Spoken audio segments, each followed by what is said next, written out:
Welcome to the Perfume Realm. My name is Milan, and today I thought it would be fun to do another one of my pairing videos. This time I wanted to do Disney princesses with individual perfumes, so we're going to jump right into it. The first one I'm going to do, there's no particular order by the way, but the first one I'm going to do is Ariel, and for Ariel I chose Elle de la Little Olympica. Now I'm sure you guys remember in the actual movie, Ariel is a mermaid and she falls in love with a human and at the end transforms into a human. And the reason I picked Elle de la Little Olympica is one, this perfume kind of looks like it's mermaid detailed. However, there is no aquatic nature in my personal opinion when it comes to this perfume. It's not aquatic to me. It might look that way, but for me on the inside it's actually just a really nice, unique vanilla perfume. The top has a little bit of saltiness, maybe that's where there's like a little bit of beach vibe to it, but it's not really aquatic in my personal opinion. And Ariel isn't really aquatic, she's not really a mermaid, she was meant to be a human all along. So again, Elle de la Little Olympica for Ariel. I decided to do is Snow White, and for Snow White I chose the actual original Lolita Olympica. The reason I chose this one is because Snow White is very whimsical. She did live in the forest with the dwarves eventually. She's very kind, you know, she speaks to the animals and everything. And Lolita Olympica is the essence of Snow White. It is whimsical. It has a very true forest type of a scent for me. When I used to go exploring, like if we were on a trail, my friends and we would go off the trail, we would kind of walk through the thicket and there would be like a stream running maybe in the dirt and the trees. That outdoor nature, that smell is literally inside of this bottle. But on top of that, there are violet notes in here as well, which just reminds me of kindness because it kind of sweetens up the perfume, and Snow White herself was a sweetheart. So the original Lolita Olympica for Snow White. Next up, I decided to do Sleeping Beauty, and for her I chose Ylang from Martin Micallef. The reason I chose this is because I've already done a 5-minute review if you want to go check that out, but basically this perfume is very sweet, romantic, feminine, delicate, all of the things that Aurora is.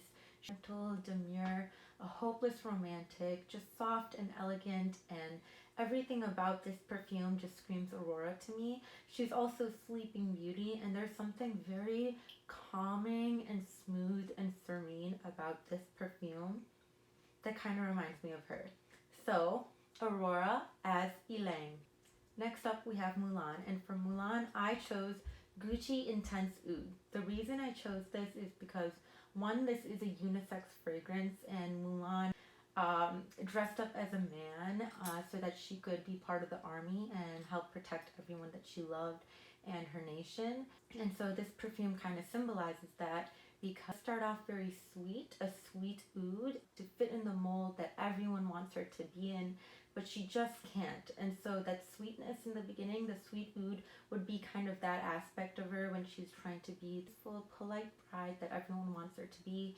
And then at the end she comes out strong, knowing who she wants to be, and that is exactly what happens in this perfume. At the end you're left with a very rich and thick oud. It still has the underlying sweetness in it, so it's not like everything just goes away, just like Milan still has. She just kind of added on that, and that's definitely what happens here. The oud comes out, it's more pronounced, it really takes control, it truly does, and I think a powerful woman like Milan would be wearing this. Pocahontas. And for Pocahontas I decided to do Tender Poison from Dior, and the reason I chose to do this is because Pocahontas, like Snow White, is very, very in tune with nature. However, Pocahontas, in contrasted with Snow White, has a lot more of a powerful, self-assured, determined type of a princess, whereas Snow White was on her P's and Q's, just sweet, all about femininity.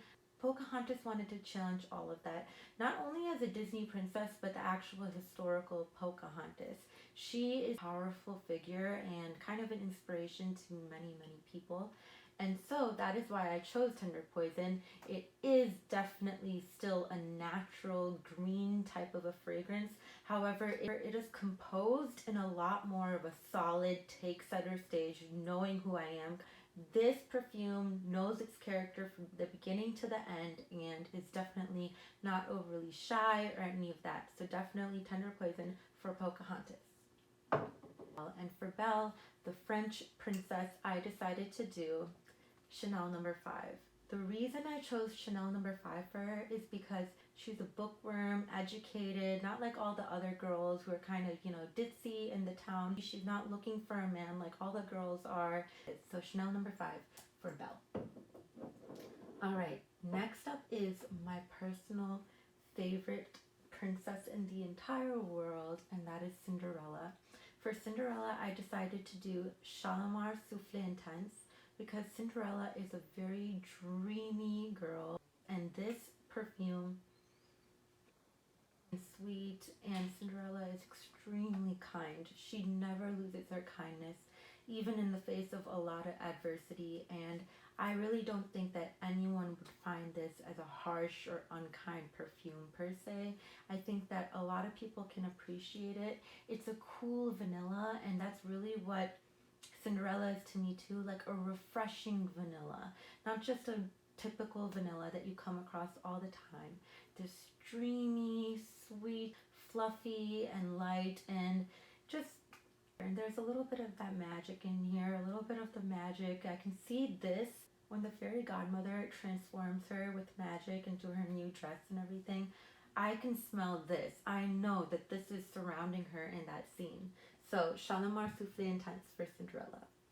Okay, next we're going to do Princess Tiana. Princess Tiana is all about persevering and never losing her character or her sense of self, and that is Oud Bouquet to me. Oud Bouquet goes on and on and on. And the beautiful thing about Oud Bouquet is the same character it has in the beginning, that booziness and sweetness and a little bit of the floral, but the oud carries all the way through until the end. For me, it never actually really weakens or even loses some of its top notes. I feel like some of those top notes do actually cling on for a very long time, which is impressive. And this is a confident fragrance because you can't go unnoticed wearing Oud Bouquet. So Princess Tiana is Oud Bouquet by Lancôme. Alright, let's see what else we have. Okay, so it's actually the last fragrance, and I decided to do Jasmine as Tom Ford Black Orchid. Jasmine has this alluring quality about her. However, she's also very independent. She doesn't want to just follow what society expects of her. She has strong morals or principles, so when she does find out Aladdin was lying to her, she is very upset about it. She knows what she believes in and what she doesn't. And when she found out she was being lied to, or people were scamming her, or anything like that, she wasn't okay with it. She had to put her foot down, and everyone knew where she stood, and that is what Tom Ford Black Orchid is. Black Orchid is very unique. I personally don't think anyone has been able to come even close to replicating this. There's people who love and hate Black Orchid, and just a very powerful kind of a strength. I feel like I can see a woman like Jasmine, a princess like Jasmine, wearing Black Orchid. I hope you guys enjoyed this video. I really love doing these pairing videos. It's fun for me. Let me know if you enjoy them, if you want me to continue the series. I will have a few more 5-minute videos up, reviews over any fragrance that you guys are interested in me doing. Let me know in the comments. I already have a few in my mind. Also, if you did enjoy this video or any of my content, please consider subscribing, hit that like button, and share with a friend. Thank you guys for joining me.